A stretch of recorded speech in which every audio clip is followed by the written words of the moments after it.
Hello students, my self Vikas Kumawat, chemistry faculty CSC। आज समाव्यवस्था हमने complete कर ली थी लास्ट क्लास में, तो आज नया चैप्टर स्टार्ट करने जा रहे हैं, ठीक है ना। और चैप्टर का नाम है GOC यानी जनरल ऑर्गेनिक केमिस्ट्री। हिंदी में इसको बोलते हैं भाई सामान्य कार्बनिक रसायन, ठीक है। तो हम GOC डिस्कस करने वाले हैं, यानी कि ये है कि ऑर्गेनिक केमिस्ट्री की जो जनरल बातें हैं वो हम यहाँ पर करेंगे, ठीक है ना। कि ऑर्गेनिक केमिस्ट्री पढ़ने के लिए कौन कौन सी चीज़ें, जनरल चीज़ें हमें चाहिए, किन किन जनरल चीज़ों की हमें ज़रूरत है, वो सारी बातें हम यहाँ पर करने वाले हैं, ठीक है।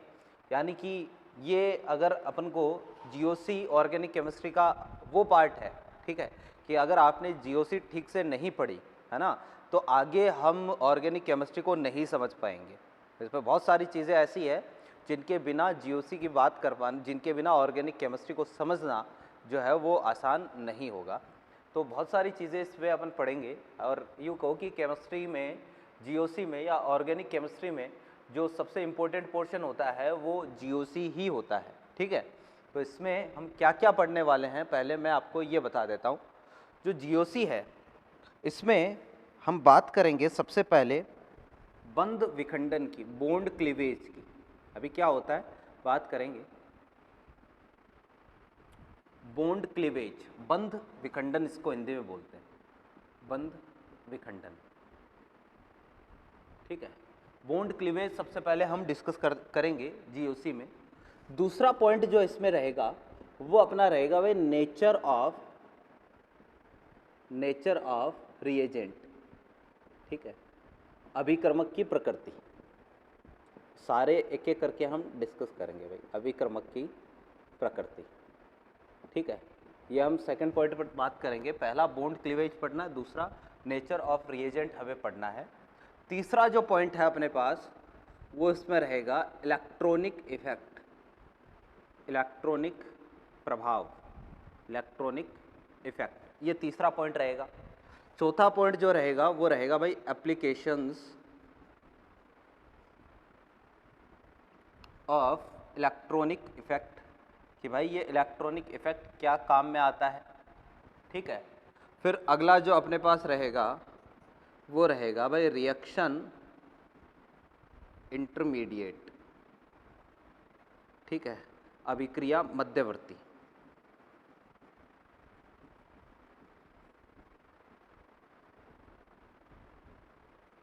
ठीक है। ये चौथा पॉइंट रहेगा, है ना। ये सारे पॉइंट जो है वो अपन एक एक करके GOC में डिस्कस करेंगे, और हर एक पॉइंट जो है वो इनमें से इम्पोर्टेंट है। पूरा GOC का पोर्शन, पूरा GOC जो है बहुत ही ज़्यादा इंपॉर्टेंट है ऑर्गेनिक केमिस्ट्री के लिहाज से, है ना। ऑर्गेनिक केमिस्ट्री में अगर GOC में से इनमें से एक भी पॉइंट अगर अपन को नहीं आता ना, तो आगे चल के बहुत ज़्यादा दिक्कत हो जाएगी। जब रिएक्शंस अपन पढ़ेंगे, रिएक्शंस मैकेनिज्म अपन पढ़ेंगे, ठीक है ना, तब अपन शायद चीज़ों को इतनी आसानी से नहीं समझ पाएंगे अगर ये चीज़ें अपन ने नहीं समझी तो।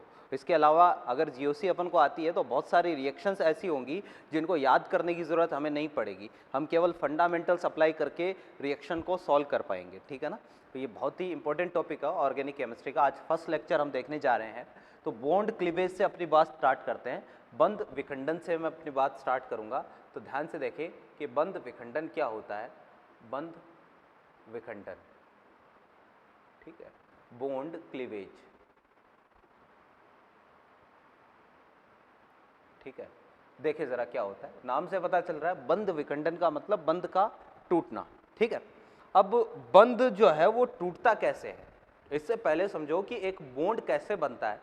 तो आपको मैंने पहले भी थोड़ी बहुत बॉन्डिंग पढ़ाई है। एक चीज़ और बता देते भाई कि ऑर्गेनिक और इनऑर्गेनिक केमिस्ट्री जो है वो अटैच है ना। आपको ऑर्गेनिक की बहुत सारी चीज़ें समझने के लिए कहीं बहुत सारी जगह ऐसी है जहाँ इनऑर्गेनिक की हेल्प अपन को लेनी पड़ती है, यानी दो परमाणुओं के बीच में बॉन्डिंग कैसे होती है इसको समझना पड़ता है, ठीक है ना।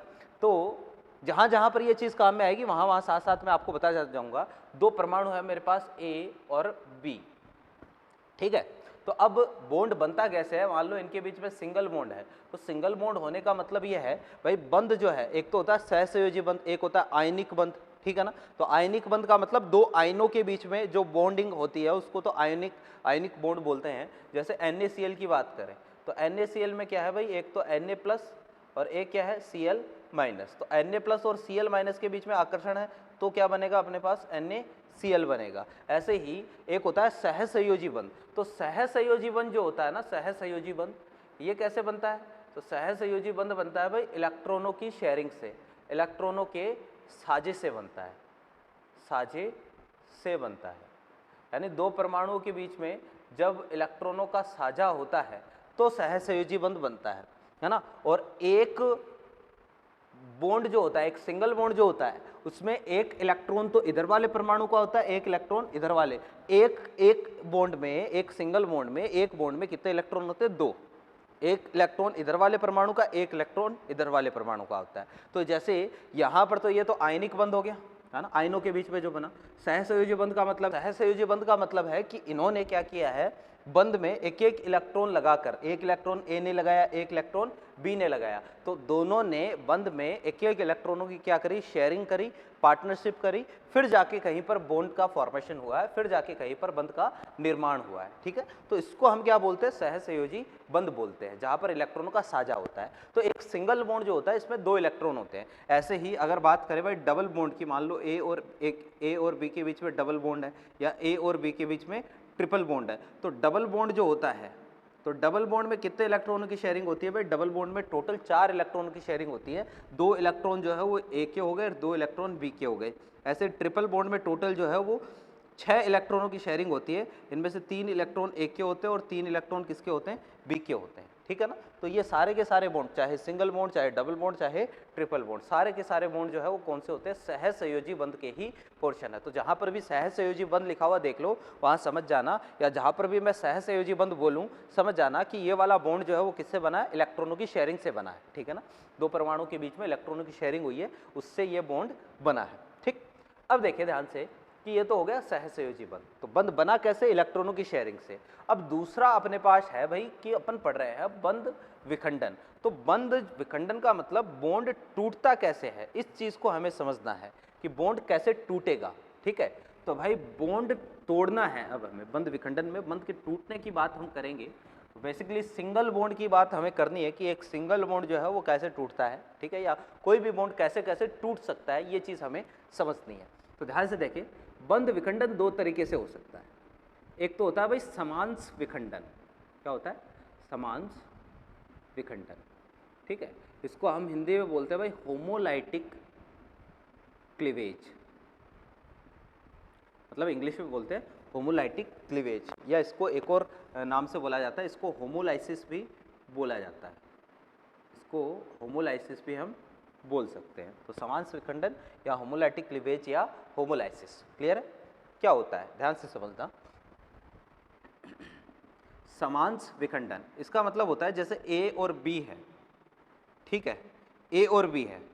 अब एक बॉन्ड है तो दोनों ने एक एक इलेक्ट्रॉन लगा रखा होगा, तो बॉन्ड कुछ इस तरीके से टूटे, दोनों परमाणुओं के बीच में जो बॉन्ड है ये कुछ इस तरीके से टूटे कि भाई इस बंध के जो इलेक्ट्रॉन है वो दोनों में इक्वल बढ़ जाए, कि बंध में जो इलेक्ट्रॉन है ना वो दोनों परमाणुओं में इक्वल डिस्ट्रीब्यूट हो जाए, इक्वल तरीके से वितरित हो जाए। यानी ये बॉन्ड आपको कुछ इस तरीके से तोड़ना है कि एक इलेक्ट्रॉन तो ए के पास चला जाए, एक इलेक्ट्रॉन बी के पास चला जाए, तो अपने पास कंडीशन कुछ ऐसी आएगी कि दोनों परमाणुओं के बीच में अगर एक एक इलेक्ट्रॉन बढ़ जाए, बंध के इलेक्ट्रॉन दोनों परमाणु के रूप में, दोनों परमाणु के बीच में अगर सममित रूप से विभाजित हो जाए कि एक एक इलेक्ट्रॉन दोनों के पास पहुंच जाए, तो इसको बोलते हैं समांश विखंडन। पहले डेफिनेशन लिख देता हूं, यदि बंध के इलेक्ट्रॉन दोनों परमाणुओं के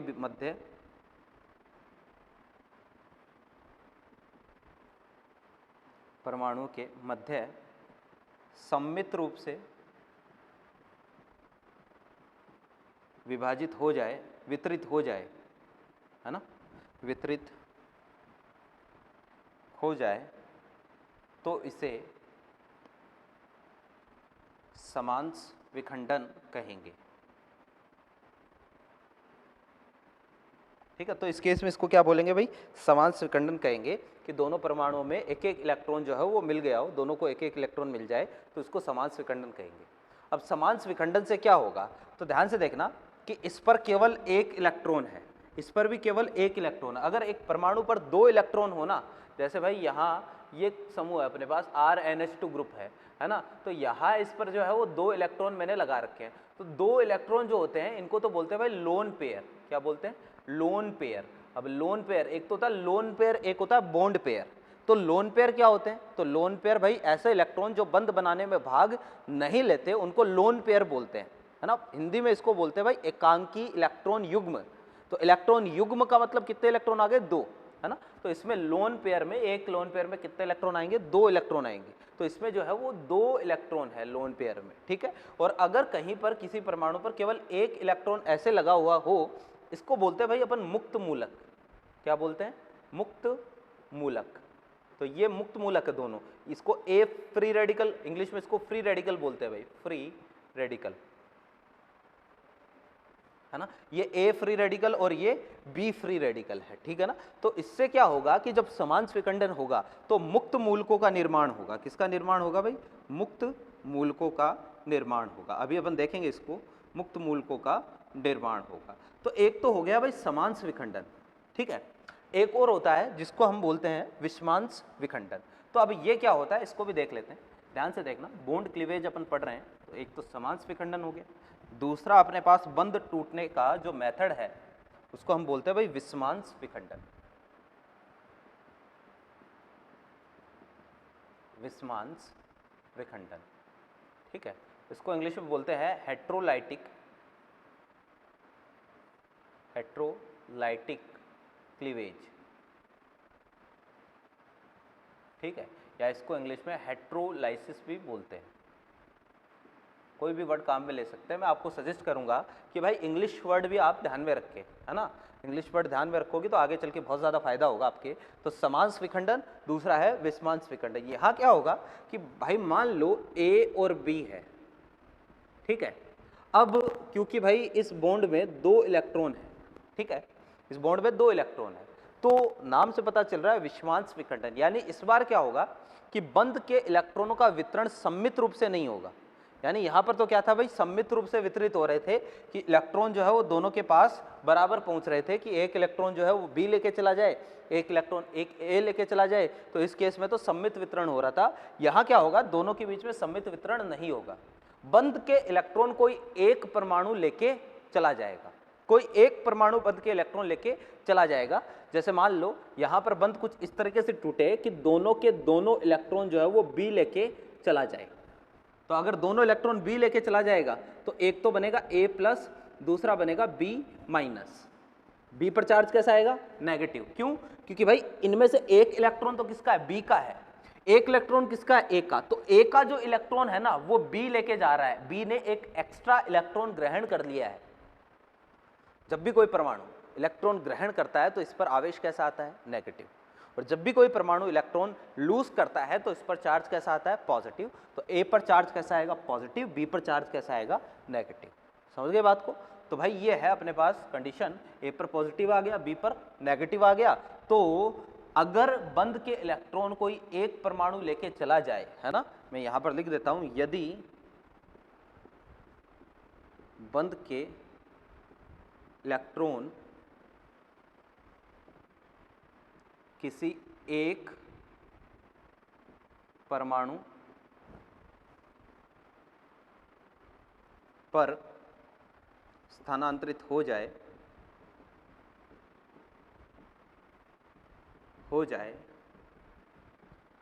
तो इसे विषमांश विखंडन कहेंगे, है ना? विषमांश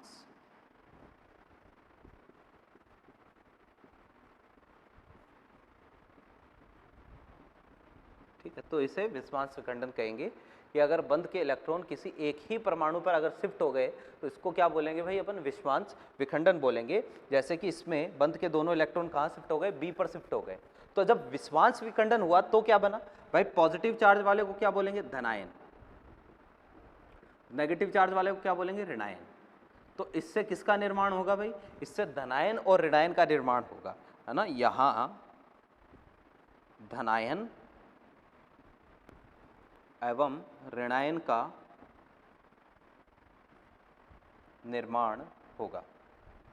तो यहाँ पर धनायन और ऋणायन का निर्माण होगा भैया, ठीक है ना, जबकि यहाँ पर किसका निर्माण होता है, मुक्त मूलकों का निर्माण होगा, ठीक है। अब देखें कि भाई हमें ये समझना है कि आखिर कब समांश विखंडन होगा और आखिर कब विषमांश विखंडन होगा, कि हमें कैसे पता चलेगा कि बंध जो है वो इस तरीके से टूटेगा या बंध इस तरीके से टूटेगा, ठीक है। तो इसके लिए आपको छोटा सा कंसेप्ट समझना पड़ेगा इलेक्ट्रोनेगेटिविटी का, विद्युत ऋणता का। अब विद्युत ऋणता क्या होती है, पिछले चैप्टर में भी अपन ने बार बार विद्युत ऋणता वर्ड काम में लिया है, मैं एक बार वापस से आपको समझा देता हूं कि विद्युत ऋणता किसको बोलते हैं, तो ध्यान से समझने की कोशिश करना विद्युत ऋणता क्या होती है। वैसे तो आपको पता है, शायद मैंने आपको बताया हुआ है इलेक्ट्रोनेगेटिविटी के बारे में। क्या होती है भाई, बताना जरा, इलेक्ट्रोनेगेटिविटी, इलेक्ट्रोनेगेटिविटी है ना, शॉर्ट में क्या बोलेंगे, ईएन, हिंदी में बोलते हैं विद्युत ऋणता। क्या होती है भाई, कि किसी बंध के इलेक्ट्रॉनों को अपनी तरफ आकर्षित करने की क्षमता, है ना, किसी बंध के इलेक्ट्रॉन को, शॉर्ट में लिख देता हूं भाई, ये इसका मतलब इलेक्ट्रॉनों, है ना, चलो पूरा ही लिख देता हूं, किसी बंध के इलेक्ट्रॉनों को अपनी तरफ आकर्षित करने की क्षमता विद्युत ऋणता कहलाती है।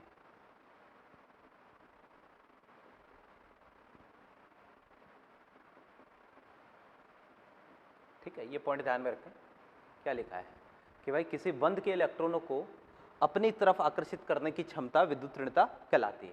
पूरी पीरियोडिक टेबल में सबसे ज्यादा विद्युत ऋणी परमाणु कौन है, फ्लोरीन, फिर ऑक्सीजन, फिर नाइट्रोजन। ये ध्यान में रखना विद्युत ऋणता का क्रम, सबसे ज्यादा विद्युत ऋणी कौन, फ्लोरीन, फिर ऑक्सीजन, फिर नाइट्रोजन, इन तीन का ध्यान में रखना है।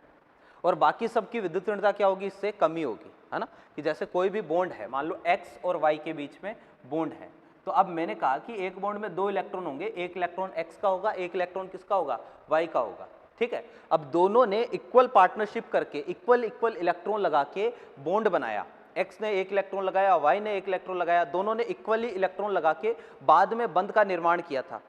लेकिन अगर विद्युत ऋणता किसी की ज्यादा है, मान लो एक्स की विद्युत ऋणता ज्यादा है, तो एक्स क्या करेगा, इन दोनों इलेक्ट्रॉनों को थोड़ा सा अपनी ओर खींच लेगा, थोड़ा सा स्लाइटली अपनी ओर खींच लेगा, ठीक है। तो इसको बंध के इलेक्ट्रॉनों को जो अपनी तरफ आकर्षित करने की क्षमता होती है, इसको विद्युत ऋणता बोलते हैं। तो जैसे ही एक्स अपनी ओर खींचेगा इलेक्ट्रॉन, तो इस पर पार्शियली नेगेटिव, क्योंकि अगर कोई भी परमाणु इलेक्ट्रॉन ग्रहण कर लेता है, पूरी तरह से इलेक्ट्रॉन ग्रहण कर लेता है, तो नेगेटिव चार्ज आता है, पूरा नेगेटिव चार्ज आता है।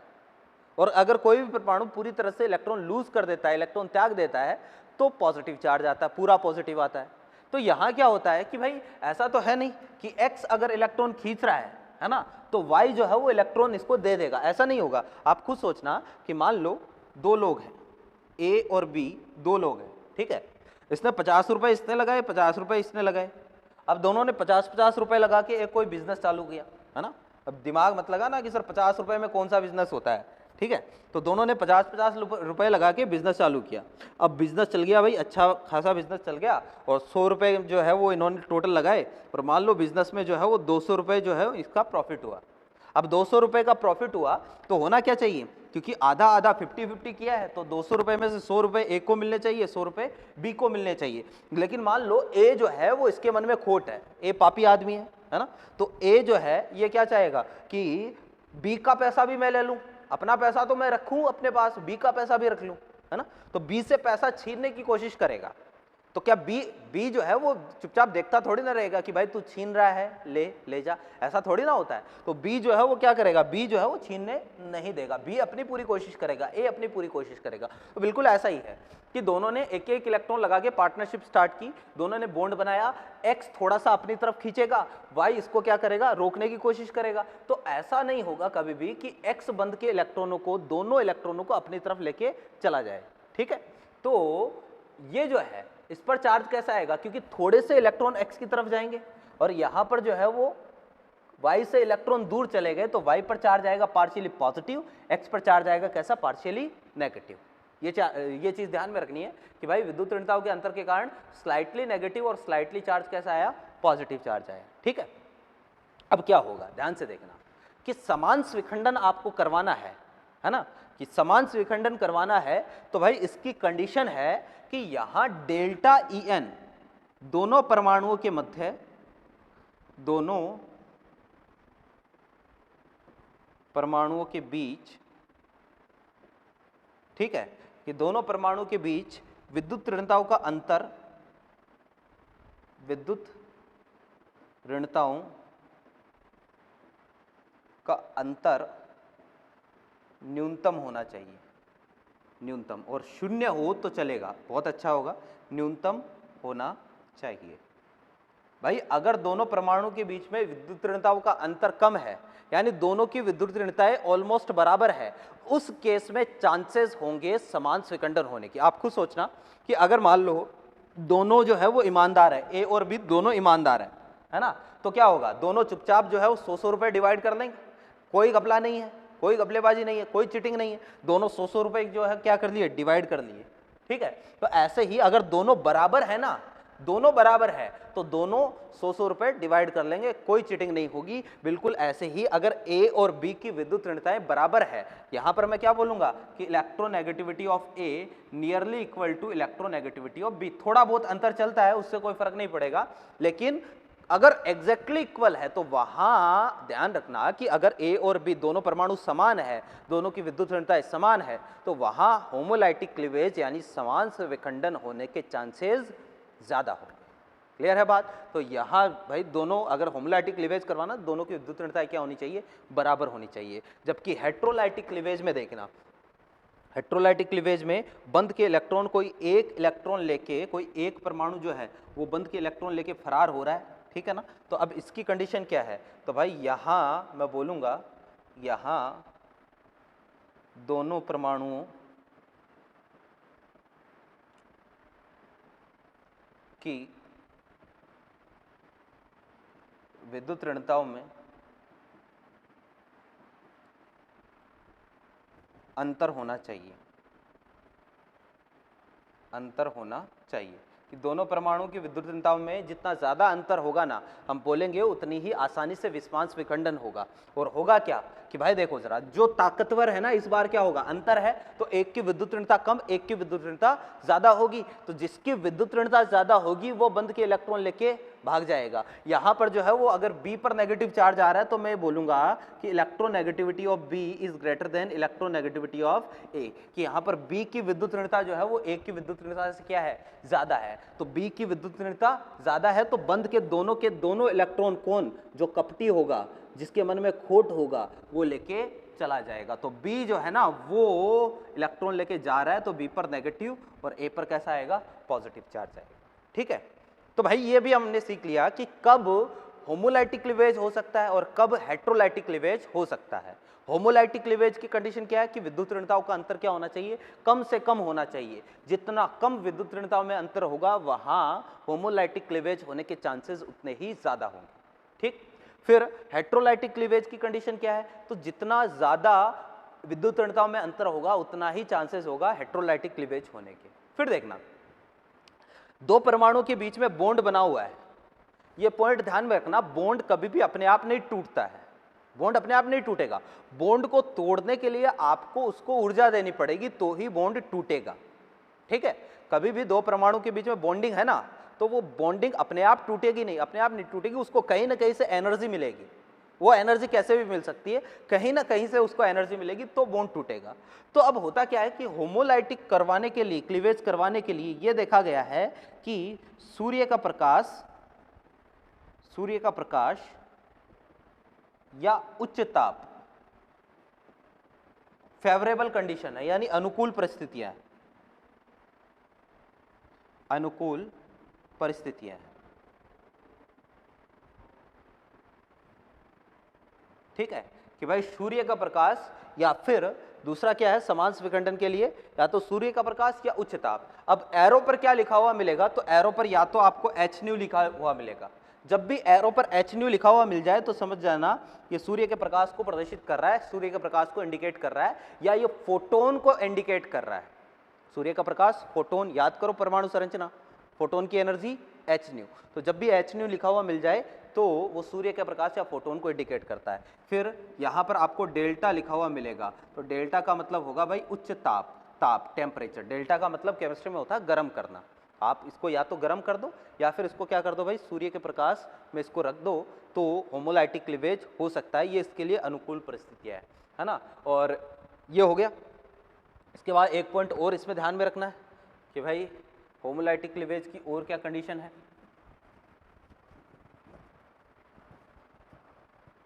ध्यान ये रखना है कि होमोलाइटिक क्लीवेज जो है ये वाला,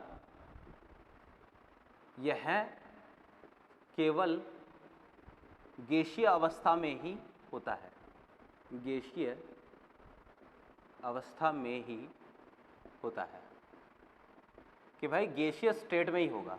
कि जो ए और बी के बीच में आप चाहते हो कि दोनों के बीच में एक एक इलेक्ट्रॉन जो है वो डिवाइड हो जाए, तो इसके लिए ज़रूरी है कि भाई ए बी जो है ना वो गैसीय स्टेट में होना चाहिए, गैसीय अवस्था में ही होगा। इसके अलावा इसमें, ठीक है, इसमें एक चीज़ और ध्यान में रखनी है कि इसमें जो है वो क्या होना चाहिए, अध्रुवीय विलायक, अध्रुवीय विलायक उपयोगी होता है। ठीक है, इसमें अध्रुवीय विलायक। अब ये अध्रुवीय विलायक क्या होता है भाई, विलायक जो है वो दो प्रकार का होता है, ध्रुवीय अध्रुवीय, है ना। जैसे जल एक ध्रुवीय विलायक है, अल्कोहल एक ध्रुवीय विलायक है, ठीक है ना। तो ये ध्रुवीय विलायक होते हैं। अध्रुवीय विलायक क्या होते हैं, जैसे बेंजीन अध्रुवीय विलायक है, ठीक है ना। तो ये जो है वो अपन आगे इसकी फर्दर बात करेंगे ध्रुवीय और अध्रुवीय विलायकों की, कौन सा विलायक को ध्रुवीय मानेंगे और कौन से विलायक को अध्रुवीय मानेंगे। तो इसके लिए गैसीय अवस्था में होता है, यह जो है वो इसमें अध्रुवीय विलायक उपयोगी होता है। क्लियर है बात। तो इसमें जो है वो अध्रुवीय विलायक की जरूरत होती है। अध्रुवीय विलायक, अपन विलायक को अलग से पढ़ेंगे, अलग से इसकी स्टडी करेंगे। जबकि यहाँ अगर कंपेयर करें ना तो ये वाला जो है वो यह लिक्विड स्टेट में होगा, द्रवीय अवस्था में होगा या विलयन में ही होगा, विलयन अवस्था या द्रव अवस्था, द्रव अवस्था में होगा। ठीक है, और इसकी बात करें तो यहाँ ध्रुवीय विलायक की आवश्यकता होती है, यहाँ ध्रुवीय विलायक की आवश्यकता होती है, ध्रुवीय विलायक की आवश्यकता होती है। ठीक है, तो भाई ये हो गया अपने पास होमोलाइटिक और हेट्रोलाइटिक क्लीवेज कि कब होमोलाइटिक क्लीवेज के लिए क्या कंडीशन है। होमोलाइटिक क्लीवेज के लिए उनकी विद्युत ऋणताओं का अंतर डेल्टा ई एन, ठीक है ना, इलेक्ट्रोनेगेटिविटी डिफरेंस जो है वो क्या होना चाहिए, जीरो होना चाहिए या लगभग जीरो के बराबर होना चाहिए। इससे क्या बनेगा, मुक्त मूलक बनेंगे, है ना। कि किसी भी परमाणु पर अगर एक इलेक्ट्रॉन दिख जाए आपको तो इसका मतलब वो मुक्त मूलक को प्रदर्शित करता है, तो इससे मुक्त मूलकों का निर्माण होगा। और जबकि इसमें जो है वो क्या बनेगा भाई, धनायन और ऋणायन बनेगा। दो परमाणु के मध्य विद्युत ऋणताओं में जितना ज़्यादा अंतर होगा हम बोलेंगे कि वहाँ पर हेट्रोलाइटिक क्लीवेज होने के चांसेस उतने ही ज़्यादा है। क्वेश्चन कैसे आएगा, बड़ी बात, क्वेश्चन कैसे आएगा, तो क्वेश्चन आपको पूछेगा निम्न में से किस यौगिक में समांश विखंडन होगा, ऐसा क्वेश्चन देगा। जैसे पहला मैंने आपको बोल दिया भाई, एक तो बोल दिया HCl, दूसरा मैंने आपको बोल दिया भाई Cl2, तीसरा मैंने आपको बोल दिया भाई NH3 और चौथा मैंने आपको बोल दिया भाई H2O। कि भाई समांश विखंडन किस में हो सकता है, कि बंध इक्वली कहाँ टूटेगा। तो जो परमाणु दे रखे हैं ना उनके बीच में विद्युत ऋणताओं में सबसे कम अंतर जहाँ होगा वहाँ टूटेगा। H और Cl दोनों की विद्युत ऋणताएं अलग, क्लोरीन और क्लोरीन यहाँ दोनों की विद्युत ऋणताएं समान है, यहाँ समांश विखंडन होगा। NH3 नाइट्रोजन और हाइड्रोजन दोनों की विद्युत ऋणताएं अलग अलग है, H2O H और OH दोनों की विद्युत ऋणताएं अलग अलग है। तो याद रखें समांश विखंडन होने के चांसेस सबसे ज़्यादा कहाँ, जहाँ विद्युत ऋणताओं का अंतर जीरो के बराबर हो या लगभग जीरो हो। विस्मांश विखंडन, जहाँ विद्युत ऋणताओं का अंतर सबसे ज़्यादा होगा वहाँ विस्मांश विखंडन होने के चांसेस सबसे ज़्यादा होंगे। ठीक है ना। तो ये था अपना पहला जो टॉपिक है, बंध विखंडन। दूसरे टॉपिक की तरफ आते हैं। तो दूसरा टॉपिक अपना है नेचर ऑफ रिएजेंट, यानी अभिक्रमक की प्रकृति। अब भाई ये अभिक्रमक क्या होता है ये समझ लेते हैं पहले, तो प्रकृति तो इसके बाद में पढ़ेंगे। पहले देखें अभिक्रमक किसको बोलते हैं, ठीक है ना। देखें जरा,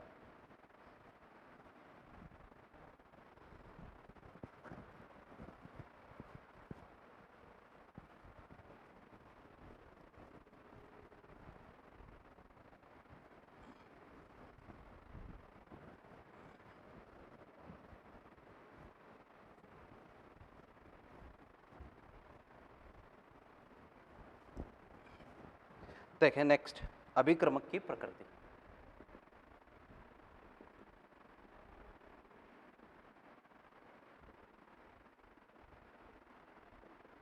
भाई देखो, अभिक्रमक की प्रकृति समझने से पहले आपको किसी भी केमिकल रिएक्शन को समझना पड़ेगा कि एक रासायनिक अभिक्रिया क्या होती है। तो ध्यान से देखें, रासायनिक अभिक्रिया। तो रासायनिक अभिक्रिया किसको बोलते हैं भाई? वो प्रोसेस जिसमें किसी यौगिक में रासायनिक परिवर्तन होते हैं। रासायनिक परिवर्तन आपको पता है जैसे कि अणुसूत्र चेंज हो जाए, है ना। तो रासायनिक परिवर्तन अगर कहीं होते हैं, भौतिक और रासायनिक परिवर्तन 10th में आपने पढ़े होंगे, ठीक है। तो अगर किसी यौगिक में रासायनिक परिवर्तन संपन्न होते हैं, तो रासायनिक परिवर्तन संपन्न होने की ये जो प्रोसेस है, इसको हम क्या बोलते हैं? रासायनिक अभिक्रिया बोलते हैं, ठीक है ना। अब रासायनिक अभिक्रिया को हम कैसे प्रदर्शित करते हैं? तो इसको एक केमिकल रिएक्शन से, अपन केमिकल इक्वेशन से प्रदर्शित करते हैं, रासायनिक समीकरण से प्रदर्शित करते हैं, ठीक है। तो किसी भी रासायनिक समीकरण में, रासायनिक समीकरण की बात करूंगा, किसी भी रासायनिक समीकरण को में आपको क्या क्या देखने को मिल सकता है, जैसे A+B is converting into C, ठीक है। ये अपने पास कोई रासायनिक रिएक्शन है ना। इसका मतलब क्या निकालोगे कि A और B आपस में अभिक्रिया कर रहे हैं, इनके बीच में अभिक्रिया हुई तो क्या बना? C बना। छोटी क्लास पढ़ा है ना। यहां पर कुछ लिख के दे देता हूं, मान लो मैं X लिख के दे देता हूं, ठीक है। अब इनमें कौन सी चीजें क्या क्या है? तो भाई A और B जो आपस में अभिक्रिया करते हैं उनको तो क्या बोलते हैं अपन? अभिकारक बोलते हैं। ये तो होते हैं अभिकारक, क्लियर। और भाई अभिकारक को इंग्लिश में हम बोलेंगे रिएक्टेंट्स, रिएक्टेंट्स, ठीक है। जो बनता है रिएक्शन से, जो कुछ भी बनता है या रिएक्शन का जो भी फाइनल रिजल्ट होता है, उसको क्या बोलते हैं? उसको बोलते हैं भाई उत्पाद। तो C उत्पाद है, C को बोलेंगे भाई प्रोडक्ट, ठीक है। फिर X एरो पर जो लिखा है, ये क्या होता है भाई? ये किसको प्रदर्शित करता है? ये उत्प्रेरक को प्रदर्शित करता है, ठीक है। तो भाई उत्पाद को समझाने की जरूरत नहीं है। उत्पाद क्या होता है? उत्पाद होता है भाई जो भी रिएक्शन का रिजल्ट है, जो भी परिणाम है ना, उसको क्या बोलेंगे? उत्पाद बोलेंगे। उत्प्रेरक क्या होता है? तो उत्प्रेरक क्या करता है भाई? इस अभिक्रिया की दर को कम या ज्यादा करने का काम करता है। दर का मतलब है स्पीड, कि अभिक्रिया तेजी से होने लगती है, अभिक्रिया धीरे धीरे होने लगती है, तो दर को कम या ज्यादा करने का काम करता है। यह है दर, अभिक्रिया दर। यह है अभिक्रिया दर को कम या ज्यादा करता है, कम या ज्यादा करता है, ठीक है ना। तो ये जो है ना, रिएक्शन की रेट को कम ज्यादा कर सकता है ना। ये रेट को घटा भी सकता है, बढ़ा भी सकता है। अगर रेट को घटा रहा है या बढ़ा रहा है, रेट को अगर बढ़ा रहा है, तब तो ये होगा धनात्मक उत्प्रेरक। पढ़े हो ना 10th क्लास में, तो धनात्मक उत्प्रेरक। और रेट को कम कर रहा है तो ये क्या हो जाएगा? ऋणात्मक उत्प्रेरक। तो दो तरीके का हो गया भाई उत्प्रेरक, एक तो हो गया धनात्मक उत्प्रेरक, एक ऋणात्मक उत्प्रेरक। उत्प्रेरक की बात हमें इतनी ज़्यादा नहीं करनी है, हम केवल जो है वो बात करेंगे उत्पाद और अभिकारकों की। तो ध्यान से देखना, अभिकारक की बात करें तो यहाँ A और B है। अब एक नया वर्ड मैं बताने जा रहा हूँ आपको, है ना। एक्चुअल में दो वर्ड बताऊंगा, एक तो होता है भाई क्रियाधार, और दूसरा एक अपने पास है जिसको बोलते हैं अभिक्रमक। क्रियाधार को बोलते हैं भाई इंग्लिश में सबस्ट्रेट, और जो अभिक्रमक है इसको इंग्लिश में बोलते हैं हम रिएजेंट, ठीक है। 1 2 3 4 5 किसी भी केमिकल रिएक्शन में 5 चीजें होती है। कौन कौन सी? क्रियाधार, फिर या किसी भी केमिकल रिएक्शन में आपको 5 वर्ड्स का ध्यान में रखना है। क्रियाधार, अभिक्रमक, अभिकारक, उत्प्रेरक और उत्पाद। ये 5 चीजों को आपको समझना है। उत्पाद हमने देख लिया, उत्पाद क्या होता है। उत्प्रेरक क्या होता है हमने देख लिया, ठीक है। अब 3 बचे, अभिकारक, अभिक्रमक और क्रियाधार। इन 3 चीजों को समझना है। ध्यान से ये देखना, ध्यान से देखना है भाई। ये कहा जाता है कि कोई भी रिएक्शन जब होती है, कोई भी रिएक्शन जब होती है, ठीक है, तो इसके जो अभिकारक है, जैसे A और B अभिकारक है, तो रिएक्शन में प्रोडक्ट कैसे बनता है? तो ये कहा जाता है कि इन दोनों के बीच में टक्कर होती है। जिस भी पात्र में आप ये रिएक्शन करवा रहे हो A और B की, तो A और B के बीच में टक्कर होगी, और इसी टक्कर के कारण प्रोडक्ट बनता है, इसी टक्कर के कारण उत्पाद बनता है, ठीक है ना। तो A और B के बीच में टक्कर हुई, ठीक है, और इसी टक्कर से क्या बना भाई? उत्पाद बना। अब ध्यान से देखना भाई, होता क्या है, substrate plus reagent gives to product, English word ध्यान में रखना, यहाँ कैटलिस्ट, कैटलिस्ट का मतलब उत्प्रेरक, ठीक है। अब होता क्या है भाई, मैंने कहा कि ए और बी के बीच में क्या हुई, टक्कर हुई, और टक्कर से क्या बना, प्रोडक्ट बना सी, ठीक है। तो होता क्या है, किसी भी केमिकल रिएक्शन में दो चीजें, एक तो सबस्ट्रेट, एक रिएजेंट।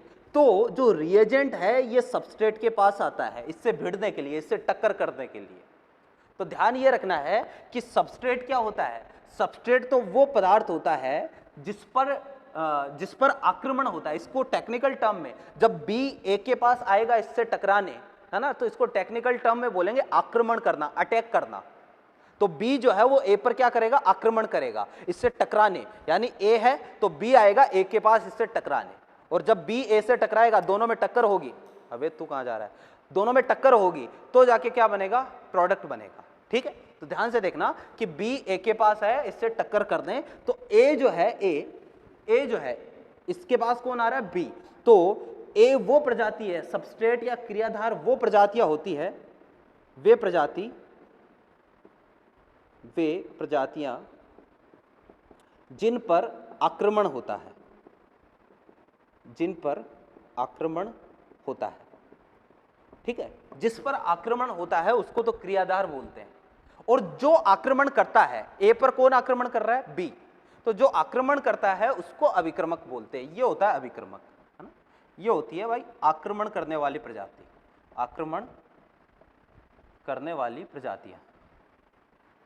तो जो आक्रमण करती है उसको क्या बोलते हैं, उसको बोलते हैं अभिक्रमक। वापस से समझ जाओ, किसी भी रिएक्शन में 5 वर्ड आपको ध्यान में रखना है, अभिक्रमक, क्रियाधार, अभिकारक, उत्प्रेरक, उत्पाद, ठीक है।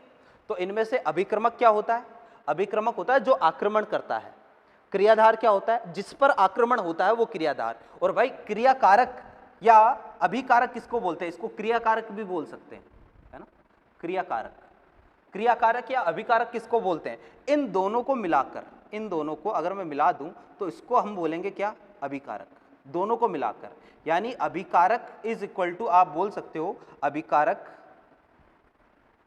अभिकारक किसके बराबर होगा, क्रियाधार प्लस अभिक्रमक, इन दोनों को मिलाकर क्या बोलते हैं, अभिकारक। यानी ए और बी को मिलाकर अभिकारक बोलेंगे।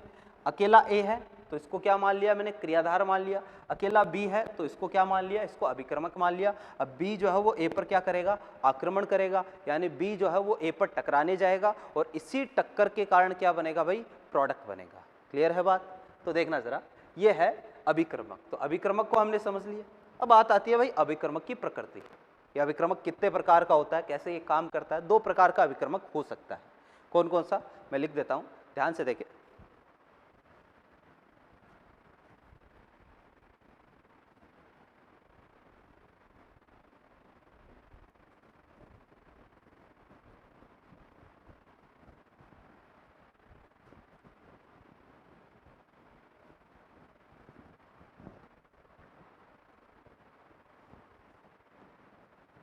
भाई देखो, जो रिएजेंट है यानी जो अटैक करता है, 2 प्रकार का होता है। एक तो होता है भाई इलेक्ट्रोफाइल,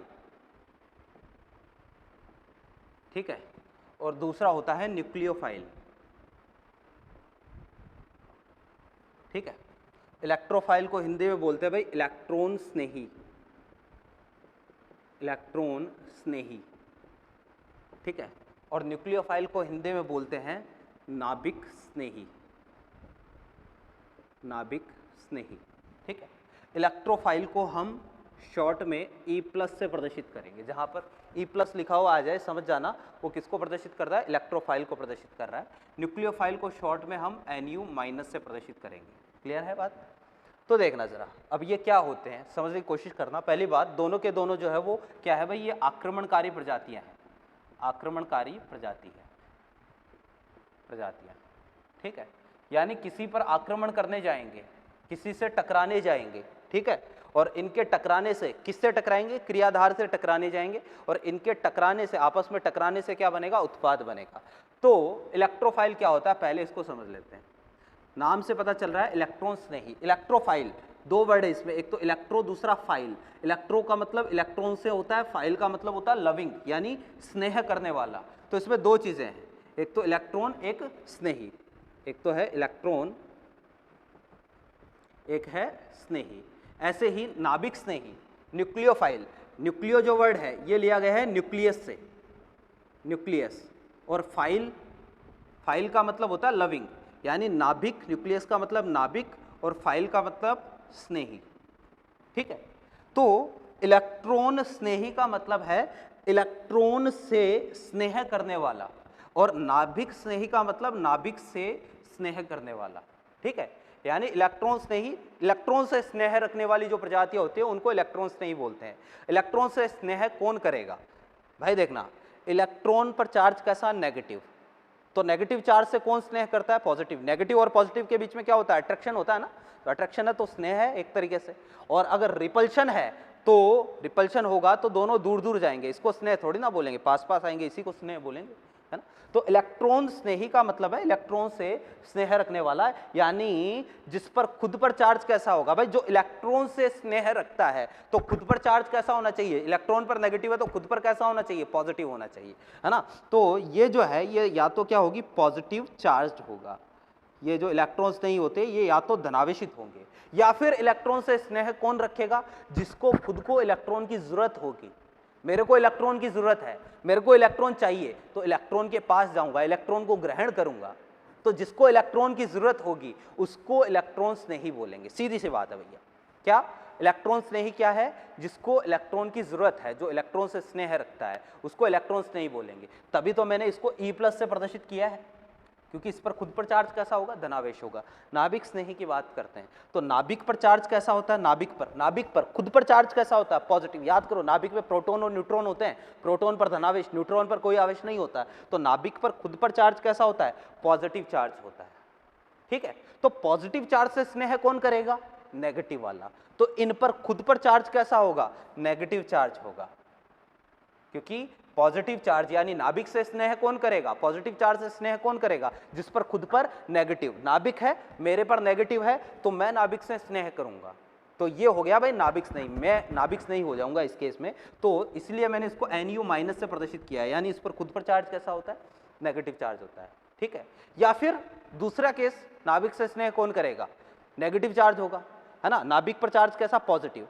अगर पॉजिटिव चार्ज को कोई इलेक्ट्रॉन देने वाला मिल जाए, ठीक है, उसको भी नाभिक स्नेही बोलेंगे। जिसके पास खुद के पास इलेक्ट्रॉन हो, खुद के पास नेगेटिव चार्ज, इलेक्ट्रॉन का मतलब क्या है? Negative charge. ये तो जिसके पास खुद के पास इलेक्ट्रॉन भरे पड़े, इलेक्ट्रॉनों की अधिकता है, वो दूसरे को इलेक्ट्रॉन दे सकता है, पॉजिटिव चार्ज को इलेक्ट्रॉन दे सकता है। जो पॉजिटिव चार्ज को इलेक्ट्रॉन देगा उसी को क्या बोलेंगे? नाभिक स्नेही बोलेंगे। ये मैंने आपको अभी सिंपल सी डेफिनेशन, इसको समझने के लिए केवल बेसिक सा इंट्रोडक्शन बताया, इलेक्ट्रॉन स्नेही क्या है, नाभिक स्नेही क्या है। बाकी कल की क्लास में इनको अपन और ज़्यादा डिटेल में पढ़ने वाले हैं। इलेक्ट्रॉन स्नेही क्या होते हैं, नाभिक स्नेही क्या होते हैं, कौन कौन सी प्रजातियां इलेक्ट्रॉन स्नेही की तरह काम करेगी, कौन कौन सी प्रजातियां नाभिक स्नेही की तरह काम करेंगे, ये सारा अपन कल की क्लास में इसको डिटेल में पढ़ने वाले हैं। ठीक है, आज वाले में अगर आपको कोई डाउट हो तो बिल्कुल आप व्हाट्सएप करें, पूछे, है ना। और बाकी GOC को हम कंटिन्यू करते हैं इसको नेक्स्ट क्लास में यहाँ से। Thank you.